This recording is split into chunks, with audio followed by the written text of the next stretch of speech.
अस्सलाम वालेकुम sir. Sir ये जो रिटेल वालेकुम। प्राइस होती है, क्या इस पे ड्यूटी या सेल टैक्स इंक्लूडेड होता है कि एक्सक्लूडेड होता है? जो रिटेल प्राइस बेटा होती है ना, उसके अंदर जो है ना वो बेटा इंक्लूडेड होता है सेल्स टैक्स। जो आपकी मार्केट में प्रैक्टिस होती है उसके अंदर बेटा उसके जो दो चीजें बेटा अलग अलग हैं। एक जो मार्केट में आपकी प्रैक्टिस हो रही होती है जिसकी बुनियाद पे कैश ट्रांजैक्शन हो रही होती है, वो जो आपकी बेटा सेल वैल्यू होती है ना, उसके अंदर जो है ना वो सेल्स टैक्स जो है ना वो इंक्लूडेड होता है। हाँ, लेकिन जो उसके ऊपर प्राइस लिखी होती है उसमें सेल्स टैक्स अलग होता है, रियल प्राइस अलग होती है, प्लस सेल्स टैक्स होता है और फिर टोटल प्राइस भी होती है। जी ठीक है सर। अगर एमसीक्यूज आए कि क्या रिटेल प्राइस में सेल टैक्स या ड्यूटी शामिल होती है, तो हमें नो करना चाहिए, क्योंकि वो साइड पे लिखा होता है सेल टैक्स या ड्यूटी रिटेल प्राइस के अलावा। नहीं, वो बेटा अलग, हाँ, वो वहां पे बेटा आपकी रिटेल प्राइस में सेल्स टैक्स जो है ना वो अलग होता है।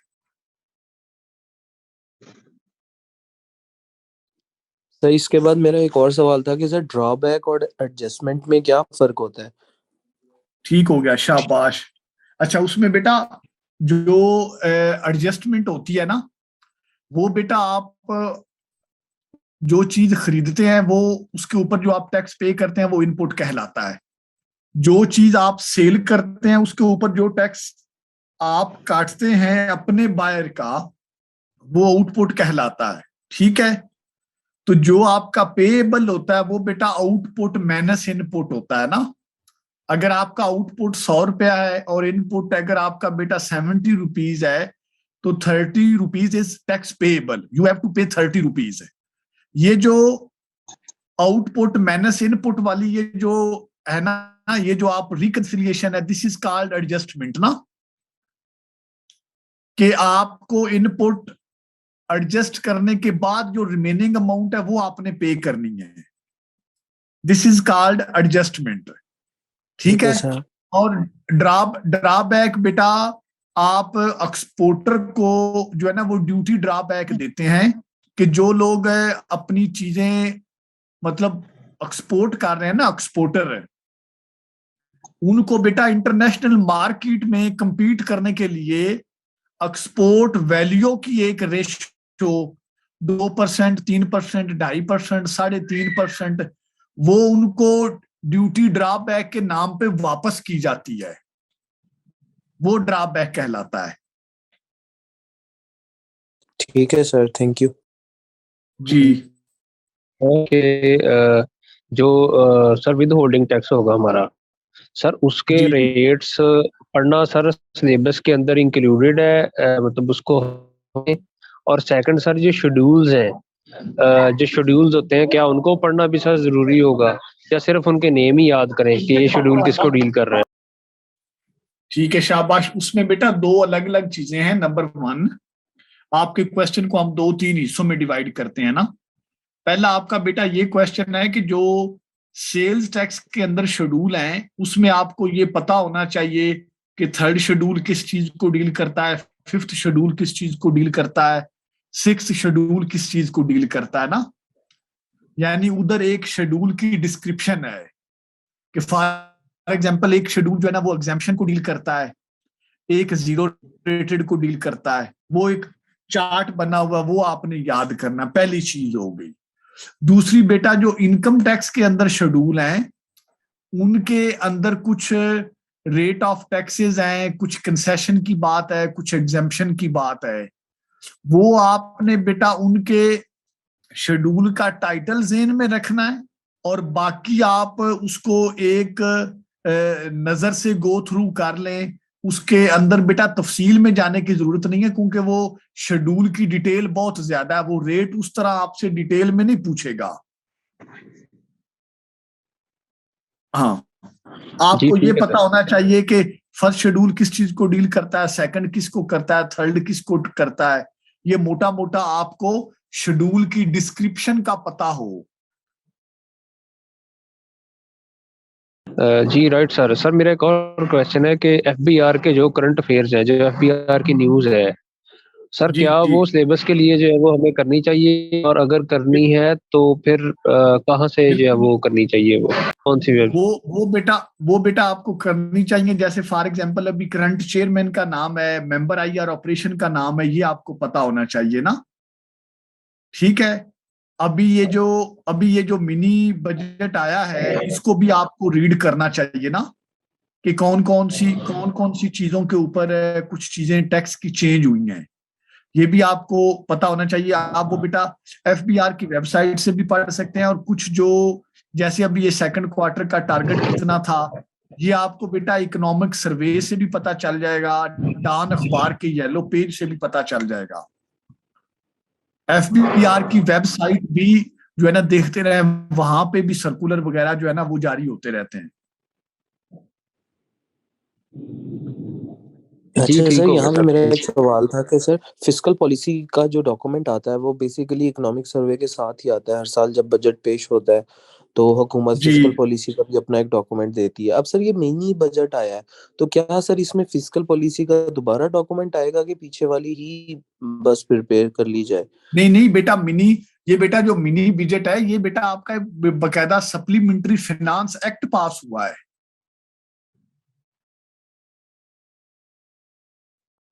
ठीक है सर।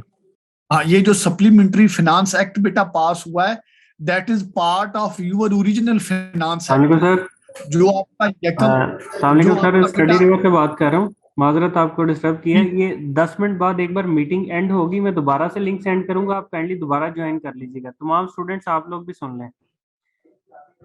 जस्ट ये एक इसमें ग्लिच आएगा, और ये 10 मिनट बाद बंद होगी, और ये दोबारा से आपको ज्वाइन करनी पड़ेगी। ठीक ठीक है बेटा, हम दोबारा कर लेंगे जाए। जी थैंक यू। जी जी बेटा, वो क्वेश्चन दोबारा जरा बेटा हम बात कर रहे थे। जी हम सर, क्योंकि फिस्कल पॉलिसी हमारे कोर्स का हिस्सा है ना, तो बिल्कुल बेसिकली बेटा फिस्कल आपका। पॉलिसी का जी डॉक्यूमेंट आता है हर साल। मतलब जी इस जी साल भी जी बजट के साथ उन्होंने अपलोड किया था, जिसमें मुख्तलिफ खर्चे लिखे होते हैं कि हमारा डेफिसिट इतना है, हम फलानी सेक्टर पे इतना स्पेंड करेंगे, हुकूमत किस तरह अपने खर्चे मैनेज करेगी, वो सारा का सारा उन्होंने विद फिगर्स लिखा होता है मुख्तलिफ। जी बिल्कुल तो बेटा। सर, तो अब सर ये जब मिनी बजट आया है, इसमें एक्स्ट्रा अमाउंट ऑफ मनी उन्होंने एलोकेट किया मुख्तलिफ डिपार्टमेंट्स में। जैसे सर कितनी जी जी एग्जेम्पशंस थी जो खत्म की है, 350 बिलियन की मेरे ख्याल से सर उन्होंने एग्जेम्पशंस जो मुख्तलिफ जी जी टैरिफ्स पे मुख्तलिफ सब्सिडीज दी हुई थी वो खत्म की है। तो वो भी सर हमें जी जी इंक्लूड करनी पड़ेगी ना फिस्कल पॉलिसी में, क्योंकि वो भी एक जी मेजर बिल्कुल। ये बेटा इवेंट है। इसकी जी बिल्कुल, इसकी बेटा जो आप सप्लीमेंट्री फाइनेंस एक्ट की समरी है वो जरूर पढ़ें। कम से कम आपको मोटी मोटी उसके सेलिएंट फीचर्स का पता होना चाहिए कि किस किस चीज के ऊपर एग्जाम्पशन खत्म हुई है, नंबर 1। नंबर 2, आपके इसका ओरिजिनल फाइनेंस एक्ट के ऊपर इम्पैक्ट कितना है, ठीक है सर। मतलब in terms of amount, in terms of percentages ना, वो आपको पता होना चाहिए। जैसे बहुत बड़ी चेंज लाया है कि ये फार्मास्यूटिकल पहले एग्जेम्प्ट था, अब उसको उन्होंने 0 रेट किया है। तो वो इस तरह की जो मेन मेन चीजें इन्होंने ये लेके आए हैं, तो वो उनके रिलेटेड जो है ना वो बेटा आपको अंदाजा होना चाहिए। सर ये जो जी ठीक है फिस्कल सर। पॉलिसी की जो भाई ने अभी बात की, जो इस ये क्वेश्चन के इसमें एक और चीज ऐड करना चाहूंगा। ये जो हम लोग वहाँ पे क्वेश्चन है कि इसके फिगर्स हमसे पूछेंगे इनसे। नहीं, उसकी बेटा दो चीजें पूछी जा सकती हैं आपसे। फिस्कल पॉलिसी के रिलेटेड कोई कंसेप्चुअल क्वेश्चन भी हो सकता है, तो बेटा बजट के रिलेटेड फिगर भी पूछे जा सकते हैं। यानी आपसे ये पूछा जा सकता है कि इस साल एफबीआर का टोटल बजट कितना है, बजट जी जी डेफिसिट कितने अरब रुपए का है, पिछले साल कितना था, मतलब उसमें कितना इन्होंने रेवेन्यू इंक्रीज किया है ना। आपका जी टोटल आपका टोटल बेटा फॉरेन डेट कितना है, या आपका नेशनल डेट कितना है, आपकी टैक्स टू जीडीपी रेशो कितनी है। ये बेटा चंद एक जो फैक्चुअल फिगर्स हैं, फैक्चुअल क्वेश्चंस हैं बेटा, ये भी आपको क्लियर होने चाहिए। मतलब ये जो फिस्कल पॉलिसी का जो टॉपिक है, ये हम लोग किस तरह प्रिपेयर करें, ये थोड़ा सा बता दें। बाकी तो माशाल्लाह से प्रिपेयर है, वो ये बता दीजिएगा। एक तो बेटा आपकी कंसेप्चुअल अंडरस्टैंडिंग है कि हमने जो यहाँ पे डिस्कस की थी कि आपको ये पता हो कि फिस्कल पॉलिसी एक्चुअली है क्या। ये आपकी बेटा टोटल नेशनल रिसीट्स को और नेशनल एक्सपेंडिचर दोनों साइडों को जो जब हम स्टडी करते हैं तो this is called fiscal policy ना। बिल्कुल। अच्छा, फिर आगे बेटा अब आप रिसीट की डिटेल पढ़ेंगे और फिर आप अपने एक्सपेंडिचर की डिटेल पढ़ेंगे। रिसीट में आप देखेंगे कि हमारे पास आपके पास सोर्सेज कौन कौन से हैं। मेन आपके पास एफबीआर का सोर्स है, उसका टारगेट कितना है, आपका नेशनल टारगेट कितना है, नॉन टैक्स आपकी नॉन टैक्स रेवेन्यू या नॉन टैक्स रिसीट्स आपकी कितनी है, ये भी आपको पता होना चाहिए। दूसरी एक्सपेंडिचर साइड में बेटा आप ये देखेंगे कि आपका मतलब टोटल टारगेट कितना है। एक्सपेंडिचर साइड पे आप ये देखेंगे कि आपका टोटल बजट की क्या डिस्ट्रीब्यूशन है, हॉरिजॉन्टल और वर्टिकल कितनी है, उसमें पीएसडीपी का कितना फंड है, 1000 समथिंग अरब वो है। इस तरीके से बेटा उसका जो बेटा एक ब्रेकअप है ना, वो आपको लाजमी तैयार करना चाहिए। ये आपको इकोनॉमिक सर्वे से बेटा सारा मिल जाएगा। चलो ओके, थैंक यू। कुछ फिगर हमने बुक के अंदर भी दिए हुए हैं। ओके सर यहाँ पे एक और था कि सर उसके अंदर एक और है सेक्टर जो है टैक्स रिफॉर्म्स के हवाले से। तो सर टैक्स रिफॉर्म्स का बेहतर मतलब उसको स्टडी करने का क्या बेहतर तरीका है, क्योंकि उस पे एज सच मटेरियल तो सर आर्टिकल्स ही पड़े हुए हैं जो कि किसी इवेंट के ऊपर होते हैं कि कोई टैक्स लगा, उसके ऊपर किसी ऑडिटर ने अपना ओपिनियन दे दिया कि इस टैक्स से लगने से क्या फायदा होगा या क्या नुकसान। उसमें बेटा टैक्स रिफॉर्म्स के रिलेटेड एक तो हमने थोड़ा सा हिस्टोरिकल डिटेल तो अपनी बुक के अंदर भी दी हुई है, नंबर 1 है। नंबर 2 जो बेटा टैक्स रिफॉर्म्स की समरी हमने क्लास के अंदर डिस्कस की थी, वो अगर किसी के पास नोट्स की शक्ल में मौजूद है तो उसको आप अपने ग्रुप में शेयर करें, जिसके अंदर हमने पहले बेटा एक डिटेल से डिस्कशन की थी कि हमारे टैक्स बेटा देखें बेटा टैक्स रिफॉर्म्स मतलब व्हाट आर रिफॉर्म्स ना, why we need reforms. Question यहां से ही रेज होता है कि आपको रिफॉर्म्स की जरूरत क्यों है। रिफॉर्म्स की बेटा आप उस वक्त बात करते हैं when you are capable enough to diagnose what are issues। पहले आपको टैक्स के स्ट्रक्चर को समझना पड़ेगा, टैक्स के कल्चर को समझना पड़ेगा कि आपके टैक्स डिपार्टमेंट में इश्यूज क्या है, फिर आप रिफॉर्म्स की बात करेंगे। तो ये बेटा हमने यहाँ पे इश्यूज भी डिस्कस किए थे, फिर हमने रिफॉर्म्स भी क्लास के अंदर डिस्कस की थी।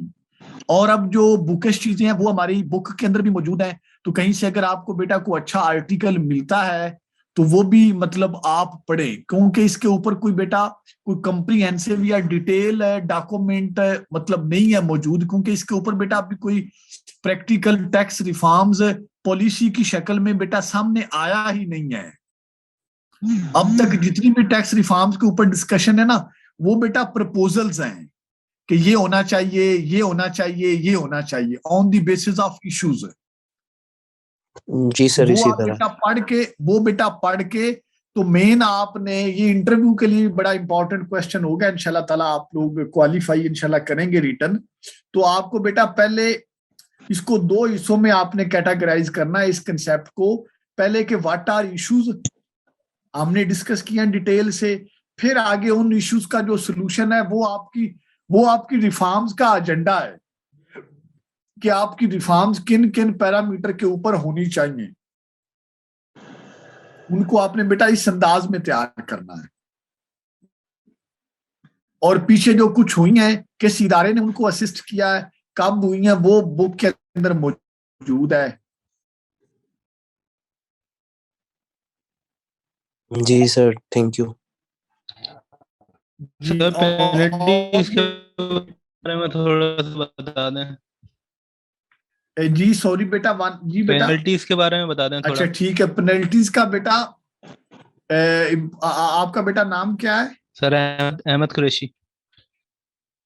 अच्छा अहमद कुरैशी, आपने बेटा बड़ा अच्छा क्वेश्चन पूछा है। आपका बेटा जो पेनल्टीज है सेक्शन 33, ये बड़ा इंपॉर्टेंट सेक्शन है सेल्स टैक्स एक्ट का, जिसके अंदर बेटा एक चार्ट बकायदा दिया हुआ है पेनल्टीज का। उसमें बेटा पहले आप सीरियल नंबर देखेंगे, फिर आगे ऑफेंस देखेंगे। ऑफेंस को आपने अंडरस्टैंड करना है। ऑफेंस मींस कि आपने लॉ को वायोलेट किया, उसकी नेचर क्या है, उसके बाद आगे आपने पेनल्टी देखनी है। कि क्या सर, आपको जो है ना कौन इनकम से।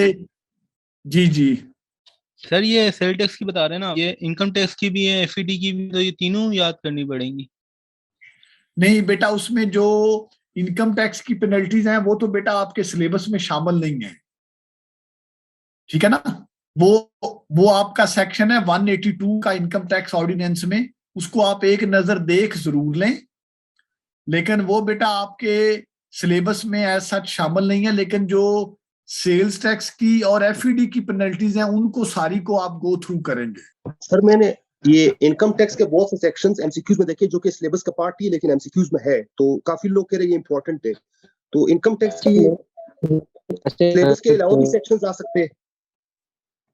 हाँ, उसमें बेटा कुछ पिछले पेपर्स में सिलेबस के अलावा भी उन्होंने सेक्शन दिए हुए हैं, जैसे आपका 124 है, 125 है, 124 से 131 तक, जो आपका अपील वाला, एपलेट ट्रिब्यूनल वाला, रेफरेंस टू हाई कोर्ट वाला, वो वाले जो है ना, वो सेक्शन जो है ना वो बेटा इंपॉर्टेंट है।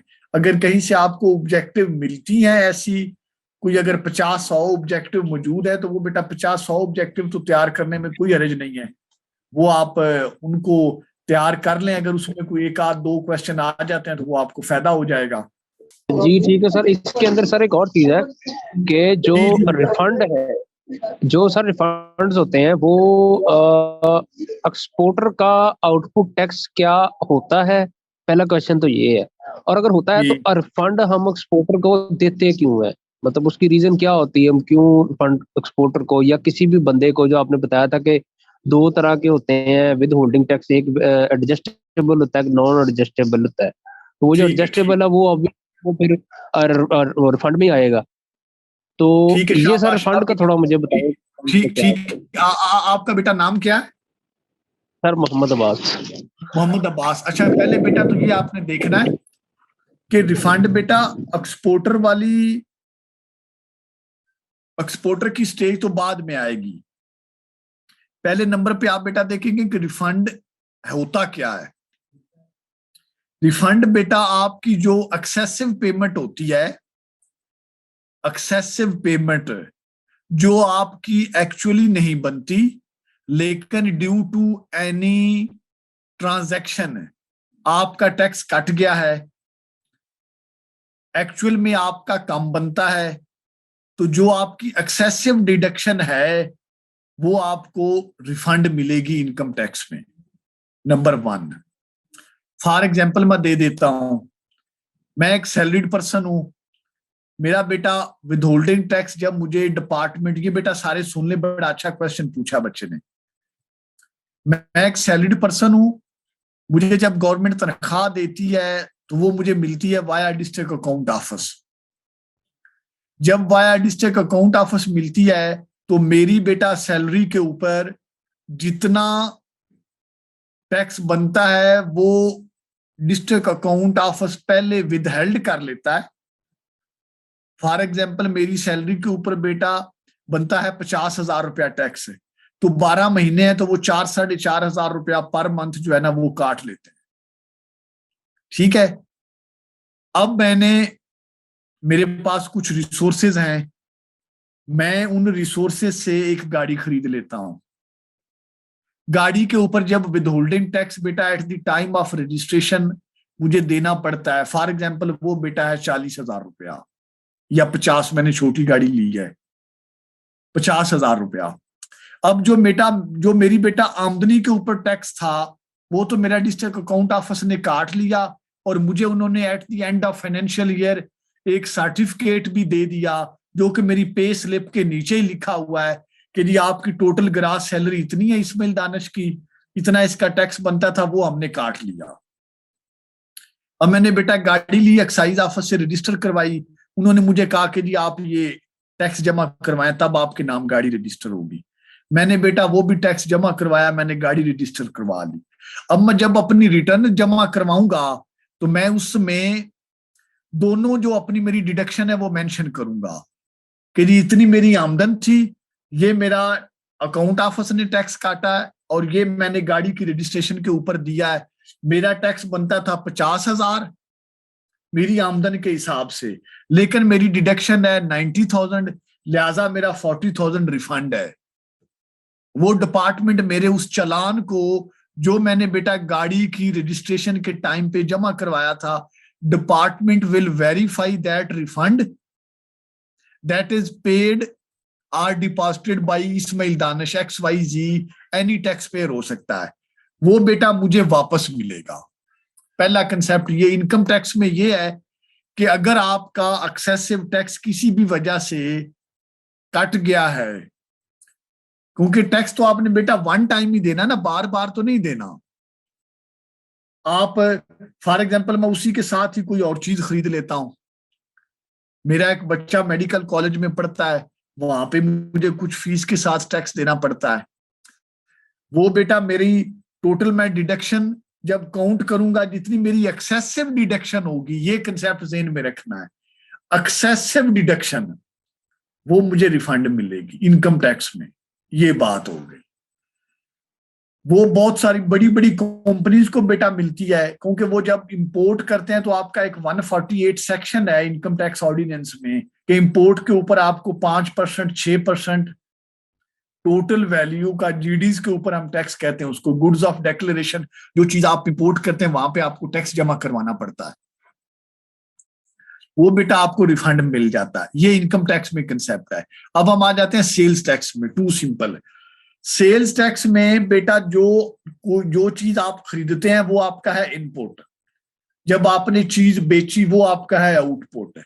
तो बेटा आउटपुट टैक्स एक्सपोर्टर का 0 होता है। एक्सपोर्ट आइटम्स जितनी भी हैं दैट आर 0 रेटेड, इसलिए उन्होंने जो बिजली खरीदी, बिजली के ऊपर आप देखते हैं बिजली के बिल के ऊपर होता है ना सेल्स टैक्स, वो उन्होंने पे कर दिया। उन्होंने केमिकल को इंपोर्ट किया, उसके ऊपर भी उन्होंने 17% टैक्स दे दिया। वो सारा बेटा जमा हो जाएगा। उन्होंने सामान बनाया, बना के उन्होंने एक्सपोर्ट कर दिया। लोकल मार्केट में तो उन्होंने सेल नहीं किया, जो उनका इनपुट था to prepare that product that is involve during the whole manufacturing process. For example ये सर्जरी का सामान है, स्पोर्ट्स का सामान बाहर जा रहा है, लेदर की गुड्स जा रही हैं, फैसलाबाद में टेक्सटाइल की गारमेंट्स जा रही हैं बहुत ज्यादा।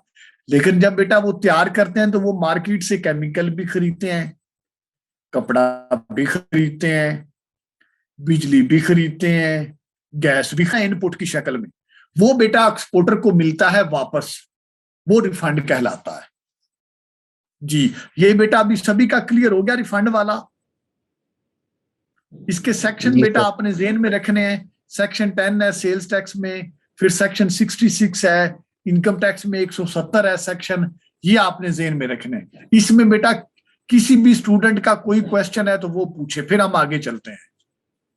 जी ठीक है, राइट सर। सर मेरे पास एक नोटिस है जो डीजी इंटेलिजेंस ने दिया है किसी एंटीएन होल्डर को। उसके अंदर जो है वो बहुत सी चीज़ें उसके अंदर डिमांड की हैं। उसको बताया गया है कि आपका एंटी मनी लॉन्ड्रिंग एक्ट 2010 के तहत आपको ये चीज़ें रिक्वायर है कि CNIC फैमिली के जितने भी अकाउंट्स हैं वो दिए जाएं। तो sir DG intelligence and investigation ये सर उन्होंने साथ लिखा हुआ है कि वर्ड जो आपने बोला कि वेल्थ स्टेटमेंट सर क्या इनकम टैक्स रिटर्न को बोलेंगे या ये एक अलग चीज़ है? शाबाश, आपका बेटा बड़ा अच्छा क्वेश्चन है। मुझे खुशी हो रही है आप लोगों के क्वेश्चन सुन के ना। ये जो FPSC ने अनाउंस किया ना आपका पेपर, इसका मतलब है कि उसने आपको थोड़ा सा हिलाया जुलाया है डेट ने। चलो ये बेटा अच्छी बात है। बेटा वेल्थ स्टेटमेंट आजकल एक compulsory part of your income tax return है, ठीक है, लेकिन वो बेटा अलग चीज है wealth statement. Income tax return और वेल्थ स्टेटमेंट में फर्क क्या है? इनकम टैक्स रिटर्न बेटा आप देते हैं इनकम टैक्स ऑर्डिनेंस के सेक्शन 114 के तहत, वेल्थ स्टेटमेंट का अलग सेक्शन है 116। लेकिन इसमें फर्क क्या है? बड़ा बुनियादी फर्क है बेटा। इनकम टैक्स रिटर्न में मैं बेटा एक पर्टिकुलर अपनी टैक्स ईयर की स्टेटमेंट देता हूं। जैसे मैं जून 2021 में मेरा एक माली साल क्लोज हुआ, पूरे साल में मेरी आमदनी थी फॉर एग्जाम्पल 10 लाख रुपया, उसके ऊपर मैंने 50,000 रुपया टैक्स दे दिया, 9.5 लाख रुपया मेरी नेट इनकम है। उस नेट इनकम में मैंने 6 लाख रुपया खर्च कर लिया, 3 लाख रुपया मुझे बच गया साल का।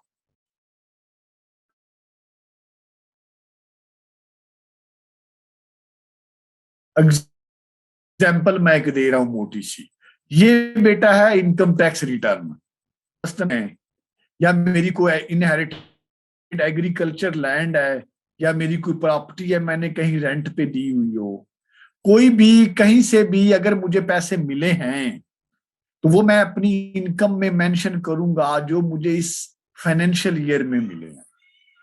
उसके ऊपर जो टैक्स बना है वो मैं जमा करवाऊंगा और मैं अपनी income tax return after 90 days, sorry बेटा, after 90 days from closing of financial year वो मैं जमा करवा दूंगा। ये मेरी है इनकम टैक्स रिटर्न। अब मेरी जो वेल्थ स्टेटमेंट है वो मेरे टोटल एसेट्स की डिटेल है। मेरे पास जितनी मूवेबल या इमूवेबल प्रॉपर्टी मौजूद है वो मेरी वेल्थ स्टेटमेंट का हिस्सा है। मसलन अगर मेरे पास कोई गाड़ी है तो वो मैंने मेंशन करनी है, मेरे पास कोई ज़रूरी जमीन है तो वो मैंने मेंशन करनी है, मेरे पास घर में इवन कोई फर्नीचर है तो वो भी मैंने मेंशन करना है।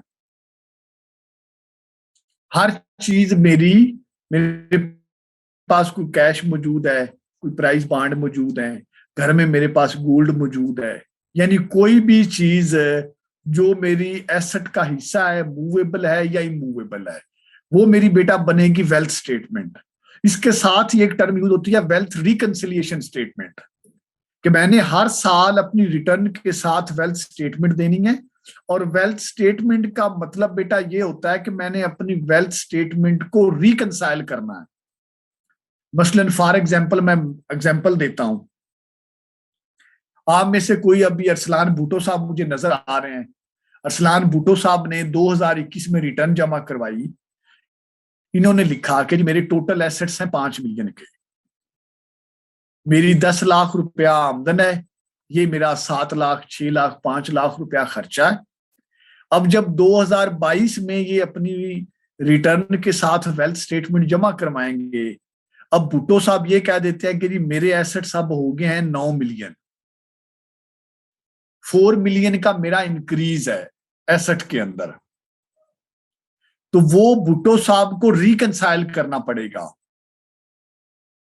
भुट्टो साहब मींस XYZ कोई भी टैक्स पेयर है तो ही has to reconcile addition in his और हर वेल्थ स्टेटमेंट। कि मैं कहता हूं कि जी मेरी 4 मिलियन में 4 मिलियन मेरा एसेट बड़ा है तो उसका बेटा सोर्स मुझे देना पड़ेगा। उसका सोर्स मेरे पास कोई भी हो सकता है, मेरी सैलरी इनकम है, मेरी एग्रीकल्चर इनकम हो सकती है, अगर मेरे पास कहीं बाहर से पैसे आए हैं तो वो मैं जो है ना वो शो कर सकता हूं। यानी वो सोर्स मैंने बेटा देना है, उसको आप कहते हैं वेल्थ रिकंसिलिएशन स्टेटमेंट। ये बेटा इनमें बहुत फर्क है, रिटर्न में, इनकम टैक्स रिटर्न में और वेल्थ स्टेटमेंट में डिफरेंस है। ये अलग अलग हैं लेकिन इनके अंदर बेटा लिंक है। अस्सलाम वालेकुम सर। वालेकुम सलाम। सर ग्लोबल टैक्स सिस्टम और शेड्यूल टैक्स सिस्टम में थोड़ा सा फर्क बता दें। दूसरा, ग्लोबल टैक्स सिस्टम बहुत अच्छा है, हम वो क्यों नहीं फॉलो करते, सिर्फ इनकम टैक्स में स्प्रेड ब्लॉक में हम फॉलो करते हैं उसे। अच्छा ठीक है, हम बेटा आपके क्वेश्चन की तरफ आते हैं। पहले बेटा आपके एक और कुलीग क्वेश्चन पूछ रहे थे। आप जीडी बेटा आप पूछे क्वेश्चन, आपका कौन सा क्वेश्चन है बेटा? सर मेरा यही क्वेश्चन था कि सर जो आज के इम्पोर्टेंट कंटेंट्स थे वो थोड़ा बता देते।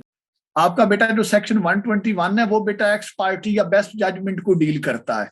अगर कोई टैक्स पेयर जवाब नहीं देता तो उसको हम एक्स पार्टी करते हैं सेक्शन 121 में। और सेक्शन जो 122 है बेटा ये अमेंडमेंट को डील करता है कि अगर एक बंदे का कोई ऑडिट निकल आया है, फॉर एग्जांपल मैंने बेटा एक रिटर्न दे दी, मैं एक टैक्स पेयर हूं, बिजनेसमैन हूं, मैं कहता हूं कि जी मेरी आमदनी है 10 लाख रुपया, एग्जांपल देता हूं। वैसे तो मैं गवर्नमेंट एम्प्लॉय हूं, फॉर एग्जांपल हम बात कर रहे हैं। XYZ कोई आपका कुलीग है, फैसल नाम मुझे सामने नजर आ रहा है। फैसल साहब एक दरमियाने लेवल के बिजनेसमैन है, ये कहते हैं कि जी मेरी 10 लाख रुपया सालाना आमदनी है। इनका टैक्स आ जाता है ऑडिट में। अब ऑडिट में आपकी डिटेल चीजें देखी जाएंगी। ऑडिट में ये साबित हो जाता है कि जी फैसल साहब ने तो उस साल में ये प्रॉपर्टी परचेज की है, ये गाड़ी परचेज की है, इतने इन्होंने फॉरेन विजिट किए हैं, इतने इनके बैंक अकाउंट्स हैं, लिहाजा ये चीज एस्टेब्लिश हो जाती है या नियर टू एस्टेब्लिश है कि जी ये तो फैसल साहब की आमदनी तो 1 मिलियन नहीं है, फैसल साहब की आमदनी तो 4 मिलियन है। तो डिपार्टमेंट क्या करेगा? डिपार्टमेंट पहले बेटा 177 में 177 में ऑडिट में सिलेक्ट करेगा, आपको एक नोटिस देगा। उसके बाद 122 की आगे सब सेक्शन है, 122(1) है, 122(5) है, 122(9) है। अमेंडमेंट आप उसमें कर सकते हैं। वो एक डिपार्टमेंट शो काज जारी करेगा फैसल साहब को कि जी आपकी डिक्लेरेशन ये थी, हमने आपकी ये चीजें देखी हैं, लिहाजा आपको हम फलां अपॉर्चुनिटी ऑफ बीइंग हर्ड देते हैं लास्ट टाइम, तो आप ये चीजें दें वरना हम आपको टैक्स लगा देंगे। तो ये बेटा जो 122 है ये अमेंडमेंट का सेक्शन है कि अगर किसी की डिक्लेरेशन को डिपार्टमेंट ने अमेंड करना है, यानी दोबारा रीअसेस करना है, नए सिरे से टैक्स लगाना है, तो वो बेटा लगता है सेक्शन 122 के तहत। और उसकी टाइम लिमिट है कि 5 साल के अंदर अंदर आप लगा सकते हैं। जिस साल में आपने रिटर्न जमा करवाई है, अगर आप रिटर्न के फाइलर हैं तो आपके पास 6 साल बनते हैं। जिस साल में आपने रिटर्न जमा करवाई है उस साल के फाइनेंशियल ईयर जून के आगे 5 साल आपको टाइम मिलेगा। मैंने अभी बेटा 2021 की रिटर्न जमा करवाई है ना, अक्टूबर 2021 में। अब जो अक्टूबर 2021 है वो मेरे टैक्स ईयर 2022 में चला जाता है। फाइनेंशियल ईयर 2022 में है ना, 22 जून में क्लोजिंग जून के रेफरेंस से टैक्स ईयर कहलाता है। ये हमने शुरू में डिस्कस किया था। तो इसमें बेटा 22 में आगे मैं 5 साल ऐड करूंगा, यानी 30 जून 2027 तक डिपार्टमेंट के पास इख्तियार है कि वो मेरी असेसमेंट को, जो सेक्शन 120 की डीम्ड असेसमेंट थी, जो मैंने डिक्लेरेशन दी थी, डिपार्टमेंट उसको अमेंड कर सकता है, चेंज कर सकता है। ये बेटा 122 है सेक्शन जी। और बेटा लास्ट 2 क्वेश्चन बेटा। सर मेरा एक क्वेश्चन था सर कि ना एफईडी में सर जो मतलब 37 सेक्शन है ना सर, उसमें बल्कि सर एक ना उन्होंने ना वैल्यू जहाँ पे डिटरमाइन होती है ना 12वें सेक्शन में, उधर एक लाइन लिखी है duty on local production as percentage of retail price. तो क्या सर ये रिटेल प्राइस की जो मतलब परसेंटेज है वो उसकी जो फैक्ट्री की प्रोडक्शन है उसके हिसाब से कैलकुलेट होगी? हाँ जी, उसमें बेटा जैसे है ना, आप सिगरेट के ऊपर है, सिगरेट के ऊपर उन्होंने बेटा बताया हुआ है कि जो आपकी रिटेल प्राइस है उसका 65% एफईडी होगा। ये उसका मतलब है कि अगर बेटा एक डब्बी आप दे रहे हैं ना 100 रुपीज की, तो 65 रुपीज उसके ऊपर एफईडी लगेगी। ठीक है सर, थैंक यू जी बेटा। लास्ट क्वेश्चन फिर बाद में एफईडी सर मैं आपको कंज्यूमर देता है। बता देता। जी जी, एफईडी जो आप सर बता रहे थे वो कंज्यूमर को पे करनी होती है ना? जी बेटा, इसका इम्पैक्ट कंज्यूमर पे होता है बेटा, कंज्यूमर के ऊपर है। जी सर, थैंक यू जी। अच्छा, उसमें बेटा अभी हम देखते हैं कि आपकी जो बेटा इंपॉर्टेंट चीजें हैं, सेल्स टैक्स और एफईडी तो चूंकि बेटा सारा है। सेल्स टैक्स में आप बेटा जो है ना वो सेक्शन 33 के ऊपर फोकस करेंगे, जो आपके बेटा शेड्यूल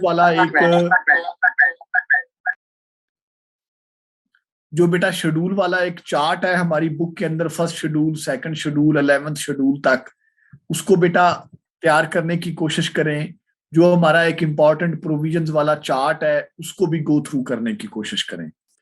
आगे बेटा इंपॉर्टेंट सेक्शंस जो हैं, जैसे आपका ऑडिट वाला सेक्शन है, रिकॉर्ड को रिटेन करना, रिटर्न फाइल करना, रिफंड क्लेम करना, ये बेटा आपके जो है ना वो इंपॉर्टेंट सेक्शन है। फिर आगे बेटा अपील कोर्ट, ये वाले जो 8-10 सेक्शन है ये बेटा ज्यादा इम्पोर्टेंट है आपके सेल्स टैक्स में और फेडरल एक्साइज ड्यूटी में। कंसेप्ट है उसमें वही आपका इनपुट आउटपुट, टैक्स लायबिलिटी कैसे डिटरमिन करते हैं, जीरो रेटेड क्या होता है, एग्जेम्प्ट सप्लाई क्या है, टैक्सेबल सप्लाई क्या होती है, एक वो सप्लाई चेन कंसेप्ट को हमने डिस्कस किया था। ये इंपॉर्टेंट चीजें हैं आपकी बेटा सेल्स टैक्स के पॉइंट ऑफ व्यू से। एफईडी में भी यही कंसेप्ट है, मंथली आपकी रिटर्न जमा होती है, ड्यू डेट क्या होती है, डिफॉल्ट सरचार्ज पेनल्टी को हमने पहले डिस्कस कर लिया है। इनकम टैक्स में अब बेटा आप पहले देखेंगे सेक्शन 2 लाजमी पढ़े, उसकी इंपॉर्टेंट डेफिनेशंस हैं उनको लाजमी देखें। फिर आपके आगे सेक्शन 9 से शुरू हो जाता है, टैक्सेबल इनकम क्या है, टोटल इनकम क्या है, हेड्स ऑफ इनकम क्या है, इनकम फ्रॉम प्रॉपर्टी है, इनकम फ्रॉम बिजनेस है, आपकी रेंटल इनकम है, कैपिटल गेन है, सैलरी इनकम है। ये बेटा बेसिक कंसेप्ट्स हैं। सेक्शन 21 को थोड़ा सा देखें जिसमें वो डिडक्शंस नॉट अलाउड हैं। आगे सेक्शन 22 डेप्रिसिएशन वाला, और वो बेटा कंसेप्ट जो है ना वो सारे शुरू हो जाते हैं। टैक्स क्रेडिट के रिकमेंसमेंट एक्सपेंडिचर्स, वो छोटे छोटे कंसेप्ट हैं, उनको बेटा देखें। फिर आगे इसमें बेटा आपका आ जाता है सेक्शन 137, वो इंपॉर्टेंट है। सेक्शन 137 डिमांड नोटिस होता है, 138, 139, 140 ये आपकी बेटा रिकवरी की प्रोविजंस हैं कि आपने जब टैक्स लगा दिया तो फिर आपने रिकवरी कैसे करनी है। फिर आपका जो बेटा अपील वाला हमने एक चार्ट बनाया हुआ है कि सेक्शन 124 में आप अपील फाइल करते हैं कमिश्नर अपील को, सेक्शन 124 से लेके सेक्शन 131 तक वो एपलेट फोरम वाला जो है ना वो बेटा एक इम्पॉर्टेंट है। इम्पॉर्टेंट ऑब्जेक्टिव में ये भी शामिल है कि इनकम टैक्स ऑर्डिनेंस के टोटल सेक्शन कितने हैं, शेड्यूल कितने हैं, सेल्स टैक्स एक्ट के सेक्शन कितने हैं, उसके शेड्यूल कितने हैं, चैप्टर कितने हैं। ये बेटा आप नेट से वो आपको FBR की वेबसाइट से भी, फिनांस एक्ट से भी वो उसकी सॉफ्ट कॉपी डाउनलोड करें और ये चंद एक चीजें इंपॉर्टेंट जो है ना वो अपने सामने नोट कर लें कि जिसके इतने सेक्शन हैं, इसके इतने चैप्टर हैं, इसके इतने जो है ना वो शेड्यूल हैं, वो एक चार्ट सा हल्का सा बना के उसको आप याद कर लें। ये बेटा चंद एक चीजें हैं इंपॉर्टेंट। बाकी आपका कोई अगर और दोस्त होगा इंटरेस्टेड तो वो फिर मियां शफीक साहब से कर लेगा राब्ता, क्योंकि हमारा प्लान है शायद नेक्स्ट वीक में हम एक नया एक मुख्तसर सा जो है ना वो शायद कोई 2 से 3 वीक का जो है ना वो एक सेशन जो है ना वो हमारा कोई क्रैश प्रोग्राम टाइप जो है ना वो प्लान बन रहा है। आप कोई अगर आपका और कोई जानने वाला स्टूडेंट होगा इंटरेस्टेड तो वो बेटा फिर उधर उनके कोऑर्डिनेटर से कर लेगा राब्ता। तो बाकी हम बेटा कोशिश करेंगे, मैं मियां शफीक साहब से राब्ते में रहूंगा। आपने भी बेटा अपना ढेर सारा ख्याल रखना है। हम आपके एग्जाम से एक आध सेशन पहले भी रखेंगे। आपका कोई भी क्वेश्चन होगा उसको आपने काइंडली नोट कर लेना है और इंशाल्लाह ताला हम एक और सेशन रखेंगे इम्तिहान से पहले, ताकि अगर आपका कोई भी क्वेश्चन होगा तो उसको हम बेटा जो है ना वो एड्रेस करेंगे। तो दुआओं में याद रखना है, अपना बेटा ढेर सारा ख्याल रखना है। बस ये बेटा थोड़ी माजरत टाइम के हवाले से, और वो चूंकि आजकल थोड़ी ऑफिस की मसरूफियत इस तरह की होती है, तो अगर लास्ट में बेटा किसी का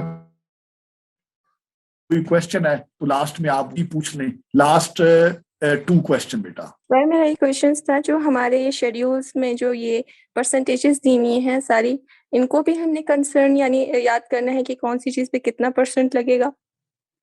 नहीं, ये तो बेटा शायद मुश्किल है बेटा याद करना भी, और मैं तो नहीं समझता कि कोई इसमें से क्वेश्चन भी बेटा इस तरह का आएगा, क्योंकि टैक्स के बेटा जो रेट है वो तो बेटा मुश्किल होता है तैयार करना, क्योंकि वो तो हर चीज के रेट बेटा डिफरेंट है।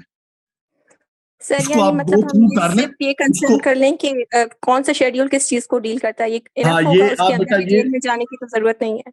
हाँ बेटा, एक ये याद कर लें कि कौन सा शेड्यूल बेटा किस चीज को डील करता है, नंबर 1। नंबर 2 जो मेन है, जैसे टैक्सेबल इनकम कितनी है, 4 लाख से ऊपर है, अगर सैलरी 5 लाख या 10 लाख से ऊपर हो तो फिर उसका टैक्स रेट क्या है, या जो रेंटल इनकम है उसका रेट क्या है। ये चंद एक जो इम्पोर्टेंट 4-5 चीजें हैं ना, उनके रिलेटेड हल्का सा ज़हन में रख लें। बाकी बेटा परसेंटेजेस याद रखने की जरूरत नहीं है। वो तो काफी मुश्किल काम है, ओके, और वो थैंक यू बेटा सो हर मच। साल चेंज होती है, हर फाइनेंस एक्ट में चेंज होती है। जी अस्सलाम वालेकुम सर। सर अगर आप जी, ये थोड़ा सा लास्ट क्वेश्चन है जी। ब्रीफली बता दें कि सर जो केस फाइल करता है कोई भी एडजुडिकेटिंग अथॉरिटी, उसका स्टार्ट से लेके एंड तक प्रोसीजर क्या होता है, क्या क्या मतलब प्रोसेस है वो केस गुजरता है, और कैसे कैसे वो मतलब आगे पाए तकमील तक पहुंचता है? अच्छा नहीं बेटा, कौन सा केस बेटा? जो टैक्स लगाता है डिपार्टमेंट किसी को? जी सर, टैक्स लगाता है कि जैसे कोई असेसमेंट की है किसी के टैक्स की, वो उसने शॉर्ट लेवी किया है या उसने दिया ही नहीं है, तो वो उसके अच्छा आगे उसको ठीक। नोटिस भेजता है। हाँ अच्छा, उसमें बेटा जो आप क्वेश्चन बड़ा इंपॉर्टेंट आपने बेटा पूछा है कि पहले नंबर पे बेटा कोई भी, हमने शुरू में डेमो में भी डिस्कस किया था कि आप बेटा रिटर्न फाइल करते हैं इनकम टैक्स की या सेल्स टैक्स की। हम इनकम टैक्स की एक एग्जांपल ले लेते हैं कि मैंने बेटा मैं टैक्स पेयर हूं, मैंने अपनी 2021 की बेटा रिटर्न जमा करवा दी। सबसे पहले तो मैं रजिस्ट्रेशन लूंगा, एनटीएन नंबर लूंगा, मैं कोई बिजनेस कर रहा हूं, मैंने अपनी रिटर्न फाइल कर दी। अब डिपार्टमेंट के पास इख्तियार है कि बेटा वो मेरी रिटर्न को अमेंड कर सकता है on the basis of different reasons. अगर मेरी कोई डिस्क्रिपेंसी निकल आई है, मेरे खिलाफ किसी ने कंप्लेंट फाइल कर दिया है, या डिपार्टमेंट के पास कोई डाटा आ गया कि जी इस्माइल दानिश ने फलां चीज जो है ना ये परचेज किया है, तो डिपार्टमेंट ये देखेगा कि जो मैंने रिटर्न फाइल की है क्या मेरी उसमें कोई वो चीज टैली होती है या नहीं होती। डिपार्टमेंट मुझे नोटिस भेज सकता है वो ये 122 का अमेंड करने के लिए। दूसरी ये है कि मेरा कंप्यूटराइज्ड रैंडम बैलेटिंग में कंप्यूटराइज्ड भी सिलेक्शन हो सकती है ऑडिट में, ये भी एक वजह हो सकती है। तीसरी वजह ये है कि जो मुतलका जोनल कमिश्नर है, जहां पे मेरी ज्यूरिसडिक्शन है as a legal person, as a individual, वो मुतलका जो जोनल कमिश्नर है वो भी बेटा जो है ना मेरी ऑडिट में सिलेक्ट कर सकता है मुझे, और ऑडिट में सिलेक्ट करने के बाद वो मेरे खिलाफ प्रोसीडिंग कर सकता है। अच्छा, अब जब मैंने बेटा मेरे खिलाफ वो प्रोसीडिंग कर सकता है तो वो मुझे नोटिस देगा 122(1) का, 122(5) का, 122(9) का। अमेंडमेंट का एक ही सेक्शन है 122, उसमें बेटा वो मुझे 2-3 नोटिस देगा, शोकाज करेगा, अपॉर्चुनिटी ऑफ बीइंग हेड देगा, मेरे खिलाफ वो ऑर्डर पास कर देगा। पहला स्टेप ये हो जाएगा कि असेसिंग ऑफिसर मेरे खिलाफ ऑर्डर पास करेगा, उस ऑर्डर में वो मुझे टैक्स लगा देता है 5 लाख रुपया।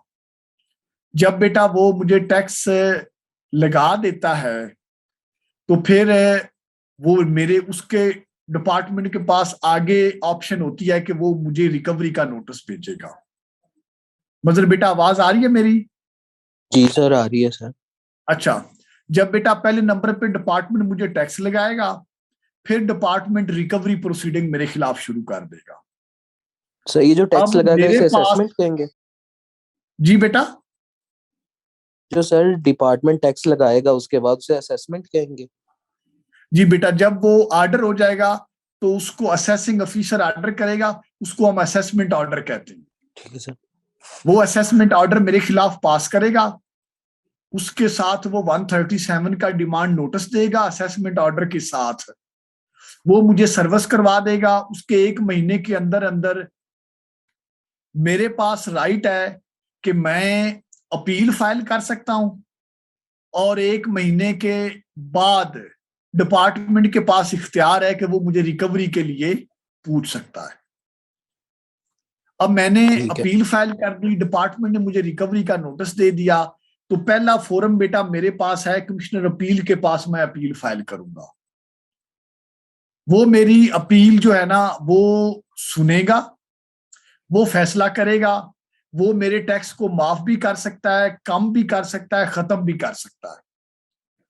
पहला फोरम कमिश्नर अपील का है, उसके बाद बेटा एपलेट ट्रिब्यूनल का, ATIR का, एपलेट ट्रिब्यूनल इनलैंड रेवेन्यू का, उसके बाद बेटा हाई कोर्ट है, उसके बाद बेटा सुप्रीम कोर्ट है। ये 4 फोरम होंगे, ये 4 बेटा फोरम होंगे। ये मेरे पास भी वही है, उसके पास भी वही है। अगर कमिश्नर अपील ने मेरे हक में फैसला कर दिया तो महकमा ट्रिब्यूनल में चला जाएगा, मैं भी जब महकमा ट्रिब्यूनल में जाएगा तो मुझे भी ट्रिब्यूनल में जाना पड़ेगा। अगर वहां से केस वापस हो गया, डिपार्टमेंट के हक में हो गया, तो मैं ट्रिब्यूनल के फैसले के बाद बेटा जाऊंगा हाई कोर्ट में। ये एक सीक्वेंस जो है ना, ये बेटा चलेगा, ये फिर सुप्रीम कोर्ट तक जाएगा। अच्छा सर, यहाँ पे जो ऑडिट होगा और असेसमेंट होगा, इसमें क्या फर्क होगा कि एक ऑफिसर ने असेस किया एक चीज? नहीं बेटा, एक ही चीज है बेटा। ठीक है। ऑडिट बेटा एक कंप्लीट प्रोसीजर का नाम है, जिसमें आपकी सारी डिटेल देखी जाती है, कंप्लीट पूरे साल की आपकी परचेज, सेल, आपकी वेल्थ स्टेटमेंट, बैंक स्टेटमेंट, सारी चीजें, उसको हम डिटेल ऑडिट कहते हैं। तो जो आपका बेटा, जो आपने पहले रिटर्न फाइल की, उस रिटर्न को कैंसिल करके जो डिपार्टमेंट नया ऑर्डर करता है, उसको हम असेसमेंट कहते हैं।